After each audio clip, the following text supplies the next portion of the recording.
కొత్త రాజకీయాలను యువత యావగించుకుంటున్నారని AP assembly speaker Ayyanna Patrudu అన్నారు. గోవాలో జరిగిన కామన్వెల్త్ పార్లమెంటరీ అసోసియేషన్ సమావేశంలో అయ్యన్న ఈ వ్యాఖ్యలు చేశారు. చట్టసభల్లో రభస చేయడానికే పరిమితమైన ఎమ్మెల్యేలు సభకు రాకుండా జీతాలు ఎలా తీసుకుంటారని ఆయన ప్రశ్నించారు. యువత దేశాభివృద్ధి కోసం పాటు పడాలి అంటూ ముందుకు యువత రాజకీయాల్లోకి రావాలి. No doubt in it. Madam గారు కూడా ఇప్పుడు జస్ట్ చెప్పారు. మీతో అంగీకరిస్తాను మేడం. రాబోయే రోజుల్లో రాజకీయాలు బాగుపడాలన్నా, వాస్తవం చెప్పాలన్నా, ఫ్రాంక్ గా మాట్లాడాలన్నా, ఫ్రాంక్ గా ఫైట్ చేయాలన్నా దేశం కోసం యువత రావాల్సిన అవసరం ఉంది. ప్రస్తుతం మన సమాజంలో కనిపిస్తున్న రాజకీయాలను యువత యావగించుకుంటున్నారు, అంటే వ్యతిరేకిస్తున్నారు. నా దృష్టిలో ఎందుకో తెలియదు. ఫస్ట్ టైం అయితే ఆ టైంలో యువత అంతా రాజకీయాల్లోకి రావాలని ప్రయత్నం చేశారు.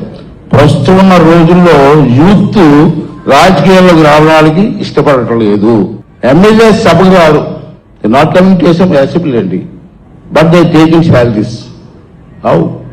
అది పెద్దలు ఆలోచించి నిర్ణయం తీసుకోవాల్సిన అవసరం ఉంది. ఇటో duty out can they take salaries sir. అది పెద్దలందరూ కూడా నిర్ణయం తీసుకుని రాజ్యాంగబద్ధంగా నిర్ణయం తీసుకోవాల్సినటువంటి అవసరం చెప్పాను చేస్తాం.